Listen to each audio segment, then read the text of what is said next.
Let's see where the price goes. Bitcoin amigos. Let's see where your life goes. Bitcoin amigos. You, Joe, Chris, and Jerry. Amigos now, not solitary. The Friday live stream is a ton of fun. Oh, the price is dipping. I gotta run. Let's see where the price goes. Bitcoin amigos. What's up, guys? It is Saturday, January 11th, 2024. We're at the Bitcoin block height of 878,840. The Bitcoin price today, as of this record, is 94,390. And for $1, just $1, guys, you can get yourself 1,059 Satoshis. And yes, I said it, for $1. My goodness, guys. Welcome back to another episode of Satoshi Saturday, the official Satoshi Saturday. I think I'm the only one that does this.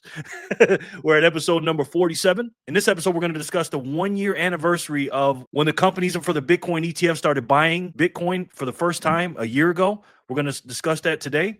But before we do that, go ahead and check out the Bitcoin Amigos. Go ahead, go to our YouTube channel. Go ahead, subscribe. Go to Wave Lake. And also check out our music. That song you just listened to was the Bitcoin Amigos. And it's a hit, guys. It's a hit. So what I want you guys to do today, when you get a chance, is check out 3 videos I did. 2 before the ETFs were passed and 1 after the ETFs were passed. This one right here is from November 8th, 2023, called Bitcoin ETF Approval, What This Means for You. I talked about institutional versus retail buyers. And let's just say the price was in the 30,000s at the time. And let's just say the price has almost tripled since then. And then this video right here from December 2nd, I also talk about Michael Saylor, how much Bitcoin he bought and everything else, and what was going to happen before the ETF were passed and everything. And pretty much almost everything I said in these videos came true. And then this video right here, Satoshi Saturday number 36, the Satoshi Gold Rush, what we're going to get into more in this video. I talk about what's going to happen over the next 10 years, 10, 9, 11 years. And again, we only have one chance to do that. So please, guys, go ahead and check those videos out when you get a chance. All right. So in this video right here, we're going to react to Michael Saylor in the first quarter of 2024. This is a little bit after the ETFs were passed. The SEC passed them on January 10th. And then on January 11th, that's when the floodgates opened and BlackRock and all the rest of them boys started buying. But Michael Saylor talks about the Bitcoin gold rush. And this is right before the Bitcoin halving, in between the Bitcoin halving and the ETF approval. So I wanted to go back in time and check this out. Let's hear the great Michael Saylor talk about what's going to be happening in the future, the Bitcoin gold rush, and why you should be buying Satoshis today. I think this is going to be a good year for Bitcoin. I think we started out the year with the ETF approval, and that was a big milestone. I think that the success of the ETFs is another milestone. I think that the halving in April will be a third positive milestone. I think those 3 things are going to drive momentum, and I think all the marketing wars between the Wall Street firms is going to be positive, and I think the assets being normalized throughout the mainstream investment community, and so I think it was keep generating momentum from here. Yeah, so far he's right. His prediction was right. That's all that stuff he just said is happening right now. I think that we're living through the Bitcoin gold rush era, and I think the Bitcoin gold rush era started January 2024. And I think it runs until around November 2034. So it's about 10 years. And I'll tell you why. Because 93.5% or so of the Bitcoin was mined at the beginning of this period. But in November of 2034, 99% of all the Bitcoin that will ever be issued will have been issued. So what Mr. Saylor is talking about is right here. 99% of the Bitcoin supply as of November 2034, he said, as of the time of the recording, it'll be mined. But as of today, now according to dashboard.clarkmoody.com, it's been updated. It's January 7th, 2035. So about 10 years from today, because it changes because the blocks sometimes go faster, sometimes they go slower. And from the time he recorded that till now, I guess the Bitcoin blocks weren't coming in as quick. But this changes. This is not a definite number. This always changes. But again, down to the last 1%, we will have between November 2034 and early January 2035, only 1% will be here until the year 2140. And in this video right here from Wicked Smart Bitcoin, he has an illustration of that. So I want to play that for you and we can walk through it from all epochs, from epoch 1 through 33. And it'll show you right here the percent mined, how many Bitcoin is left, and when's the last Bitcoin going to be mined. Take a look.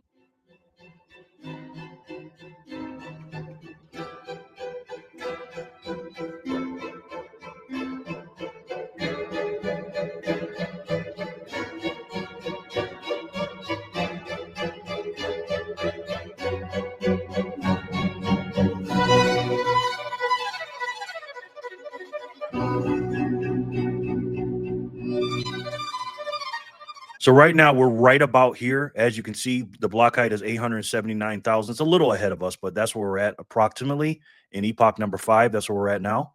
But remember, this goes to the year 2140. But right now, as of this recording, this is where we're at right now. But trust me, we got a long way to go.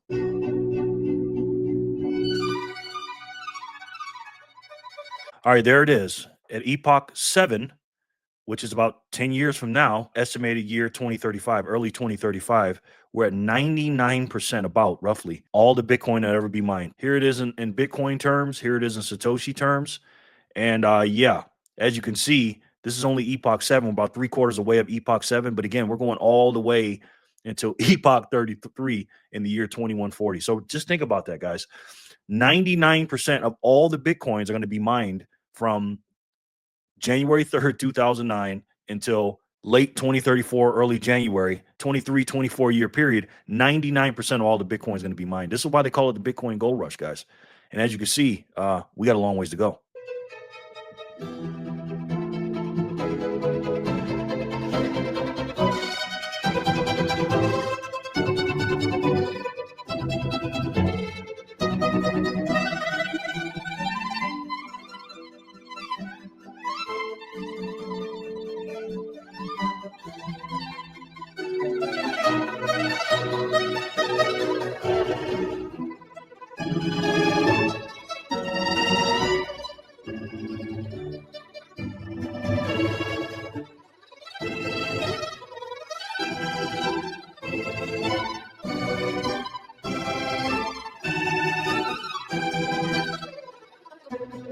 Wow, guys, all the way to the year 2140. And look at the block height, 6,929,999, epoch 33. Almost 21 million. It's just less than 21 million, as you guys can see with my shirt here. Now, obviously, we won't be alive when this happens, but it's absolutely crazy. So let's see them rewind back time.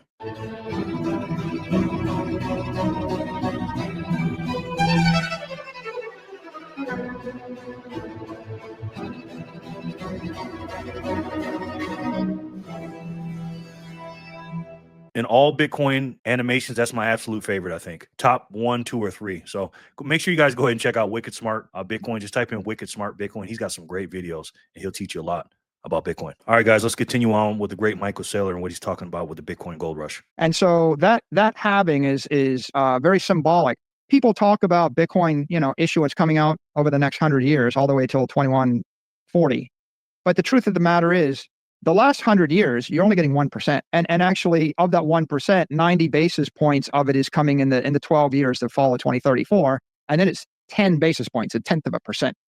But practically speaking, all of the block rewards are de minimis starting in 2034. It's 1% over 100 years may as well be nothing, because the daily volatility and the daily trading volume is going to render that to be somewhere between third order, fourth order, fifth order of magnitude. So that being the case, really, this 10 years is your best chance to get Bitcoin, right? This is the gold rush, because this is the period where there's still a lot of FUD. There's still a lot of uncertainty. People still aren't sure. They don't understand digital energy. They don't understand digital capital. They don't understand digital property.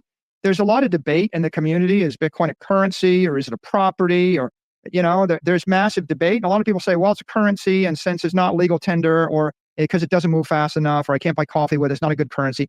So there's a lot of confusion in the crypto community. There's a lot of mainstream regulators. They think it's currency. So you see bankers say, oh, it's a currency, but it's not a good currency because I can't buy coffee with it. I can't buy things online with it. And it's too volatile. And they think that's a criticism. And so they criticize it. And then people that think that they know what they're talking about, they hear some famous person say, well, Bitcoin is not a good currency, and, or the government will ban it, or it's not as good as the dollar or something. And so they get afraid, and they say, well, then I trust that guy, so I'm not going to buy it.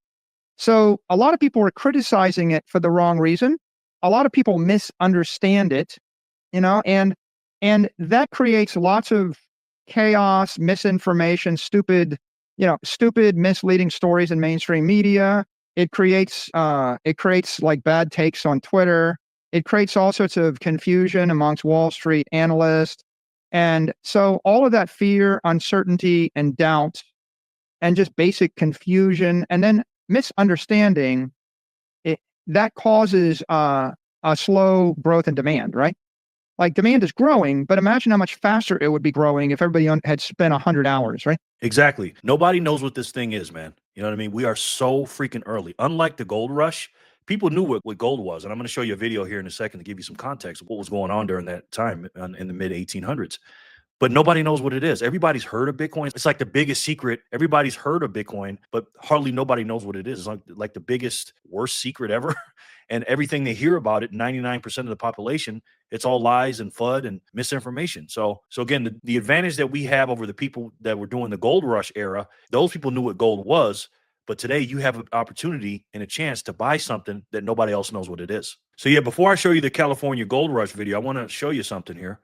This is the duration of the gold rush. So the California gold rush lasted from 1848 to 1858. So again, we're 2024 to 2034, 2035. It began on January 24th, which is January 11th for us, 1848, January 24th. Gold was discovered by James W. Marshall at Sutter's Mill in Coloma, California, which I'll show you that in a video. The influx of fortunate seekers reached its peak in 1852, 4 years later, after which the number of new arrivals decreased. Some reports suggest that the gold rush continued throughout the 1850s, but is generally considered to have ended around 1855. And the reason being is they ran out of gold. It was just tiny little bits of it, just like it will be after the 2034, 2035. It'll just be bits and pieces, and it'll be so expensive. A lot of people will still be buying, but they won't get as much as what me and you will be getting right now. So let's check out this animation of the California gold rush between 1848 and 1855. Let's check it out. The California Gold Rush. Gold was first discovered in California by James W. Marshall at Sutter's Mill near the city of Coloma, California. The story goes back to 1848. James was building a sawmill for John Sutter when he saw something shining in the river.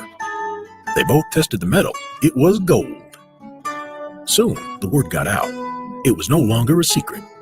Not many Americans lived in California. When is the word going to get out about Bitcoin? When everybody's going to start coming in. I believe it's going to be when it hits $1 million. You know, we're 10x less than that night right now. We're at $100,000. So again, guys, we're way ahead of the game, and people have no idea what Bitcoin even is. But that soon changed. By 1849, thousands upon thousands of people arrived in search of gold. The journey to California was dangerous. Some would go by sea from the East Coast or on land along the California Trail.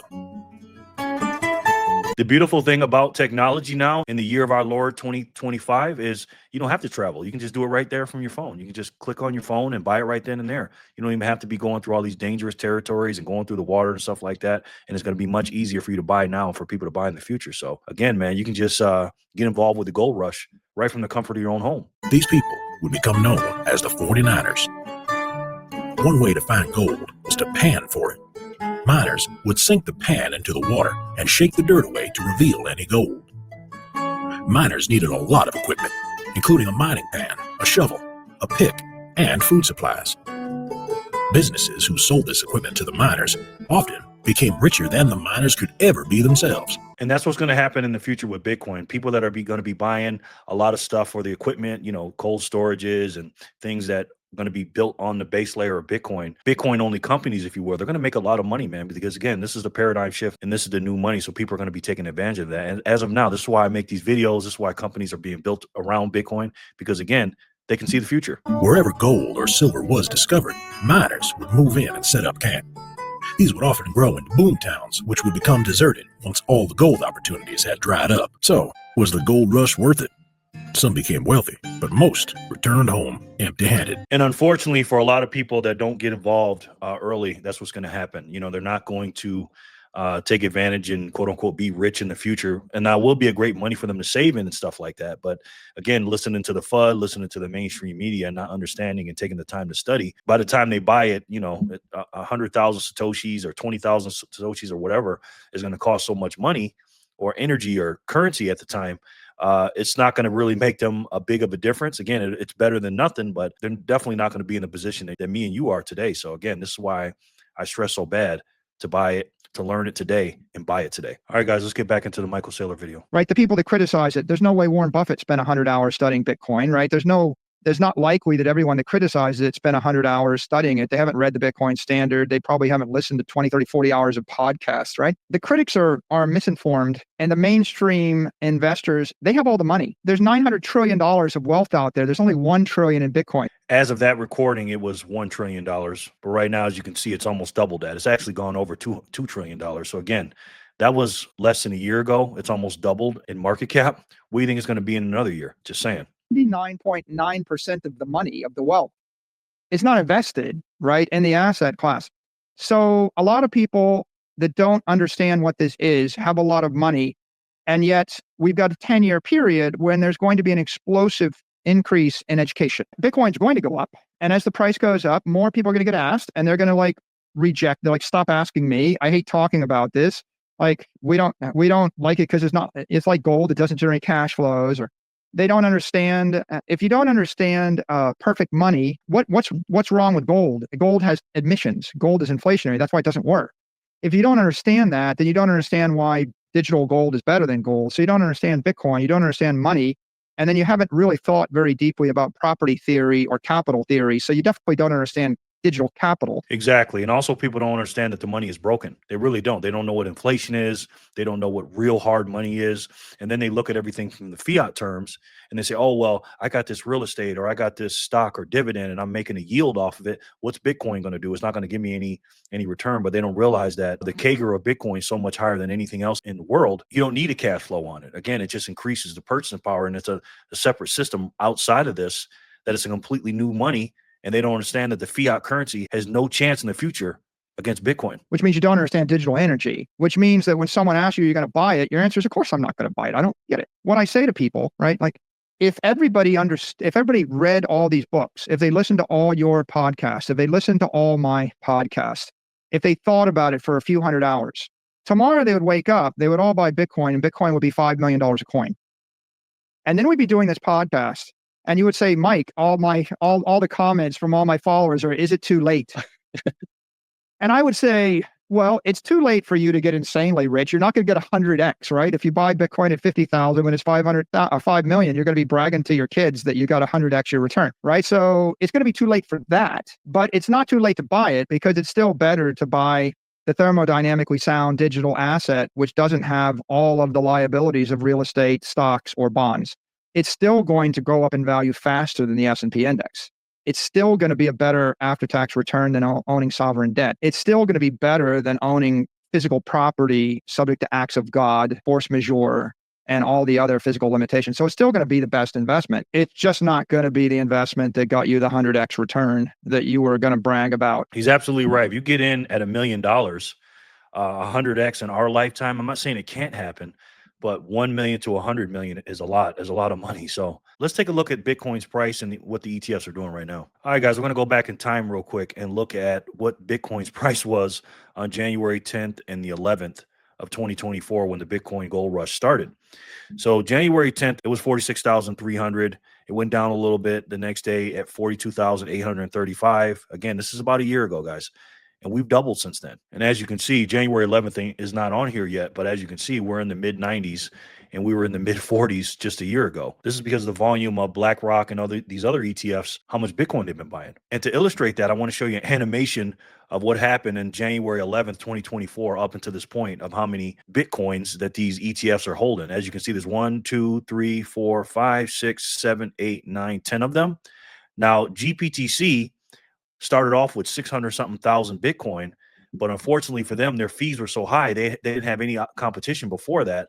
But as you're going to see here in a second, these companies that were competing with fees and bigger overall companies that held more assets under management, including and especially iBit, BlackRock, as you can see, their fees are much, much lower. I'll show you here in a second. But look at this animation and look how much Bitcoin they bought over the last year. As you can see, iBit is catching them. And then May, it passed GBTC, and GBTC was losing. And this is an incredible animation, man. Look at BlackRock up there at the top. Wow, guys. This is one of my favorite animations. 557,933. as of January 8th. I think they'll have a little bit less than that now because they sold off. But as you can see, even with GPTC selling off 400 something thousand Bitcoin, almost 40% of a million Bitcoin, we're still high up in the numbers. Now, this right here is BlackRock's holdings of Bitcoin with all the other companies we showed. And BlackRock right now has 55,944 Bitcoin as of this recording. Now, they sold off a little bit. Now, January 11th is not on here. They sold off almost 2,000 on January 10th. But even with that, they still have over 500,000 Bitcoin. Fidelity's number 2 at a far distance number 2 at 205. And as you can see, Grayscale has 204,000. But if you look at all these numbers added up, look at the bottom line here. All these ETFs in the last 1 year, including all the GPTCs that they sold off, are still plus 1.1 million Bitcoin. Can you imagine if GPTC didn't sell off and actually gain some? And again, what do you think is going to happen in another year? And this is even before the countries that have been buying when the strategic Bitcoin reserve kicks in. So this is why I say this is year 1 of the Bitcoin gold rush. And when you look at these numbers, it's just absolutely insane. Investment that got you the 100x return that you were going to brag about. There's no reason to worry, right? Or fret. You don't want people to figure this out. Like if they figure it out, you have 10 years during which you can work and you can buy Bitcoin while everybody else disagrees with you and doesn't understand it because they're intellectually lazy or they're a different generation. It's like me saying it's 1905 and in 15 years, everybody's going to have an automobile. And now you know. Okay, well, you have 15 years to get rich in the automobile business. Figure out, are you going to set up the dealership in New York City? Are you going to start a company? Are you going to be a salesperson? What are you going to do? You have 15 years. Figure it out. This is better than that. But this is a 10, 15-year head start. I had this analogy. It's like you could be working at a McDonald's. You could be working for $10 an hour, right? But if you're sweeping the $10 an hour in an asset that goes up by a factor of 100, you're getting paid $1,000 an hour. This is exactly what I'm doing right now, guys. I have a playlist on my channel called Door Dashing for Bitcoin. And as you can see, I got a few videos up here, but the point is I literally have a job specifically just to buy Bitcoin, right? And again, we're getting over 1,000 Satoshis for $1. Right there in this order, I made $4.50. And like Michael Saylor said, it's like having $1 today and $1,000 in the future. You know what I mean? And that's how I look at it. Every Satoshis that I buy today for $1 at 1,000 units for that dollar, I look at it as a dollar Satoshi parity. I'm getting an incredible discount for this for minimal work for today versus what it's going to take in 10 to 15 years. So I'm doing exactly that. Okay, so how long do you want to work at $1,000 an hour? Well, you want to work at $1,000 an hour as long as you possibly can, because once people figure it out, then you go back to your $10 an hour job, right? So we're in the gold rush period. People are, when they think about it, they're going to realize this is the period during which everybody in the world started to realize Bitcoin is digital capital. And there's a digital transformation of money, and that you want to hop on top of that. You want to exploit that. And there's 1,000 ways to do it. Maybe it's just work really hard at your job and buy Bitcoin. Maybe it's start a company. Maybe it's do something different. You decide. I don't ever regret any stacking I did. I mean, we bought Bitcoin, below 10,000. We bought Bitcoin probably above 60,000. I mean, at the end of the day, we never know when the world wakes up, gets rational, and then it runs through the all-time high, and then we regret not having bought more. Now, I was just showing you an example of what I do with DoorDash and buying sats, but you're talking about a guy walking the walk. This man has 447,000. Him and his company, MicroStrategy, has 447,470. And to put that in context, there's no country on the planet that has as much Bitcoin as Michael Saylor and MicroStrategy. The closest one to it is America, if Biden didn't sell it off at just under or right around 200,000. So he has more than double what the largest company has. Let that sink in. I would encourage anybody that thinks maybe I'm too late. I mean, I think I would say, well, maybe you just haven't studied this enough. You don't give me your money if you're not confident. Give me your time. And if you don't want to invest the time, maybe you don't care about money that much. It must not matter to you that much. If it matters to you, then you spend enough time to figure out whether I'm right or whether I'm wrong. And there's plenty of information out there for you to come to your own conclusion. Exactly. I couldn't have said it better myself. I mean, you got so many people working so many hours and watching all this nonsense and garbage and don't spend a few minutes on learning what money is and how important it is and everything else. And that's why I tell you guys to study Bitcoin. That's why I tell everybody to study Bitcoin. Now, I disagree with Michael Saylor on one thing, basically keep it a secret and don't tell anybody, even though he's a big advocate for telling people about Bitcoin. I encourage you to tell as many people as you can, your loved ones especially, the people that you love the most, and you know how bad inflation is, and especially with the debt being out of control. And when you see this at $36 trillion and for each US citizen, $106,879. Bitcoin is the only thing that's going to stop this. Satoshi is the way. Bitcoin is the marketing name, but obviously Satoshi's is a unit, a small unit of Bitcoin. And this is the only thing that's going to pay off that debt and also stop inflation. So look, I say this every video, and I know you guys are tired of hearing me say it, but I have to say this. These next 10 years, your family, if you do the things that we talked about and Michael Saylor said in this video, if you stack your butt off and tell your family and friends about it and get as many Satoshis as you can, you're going to be an absolute legend. Your family is going to be building statues of you. And I really mean that. And this is why I say it at the end of every video. I know I sound like a broken record, but I got to say it, guys. And this is why I stress so much. Stack Satoshis today, guys. So you and your family don't have to work for those exact same Satoshis tomorrow. I love each and every one of you, and I'll talk to you soon. Peace and love, guys.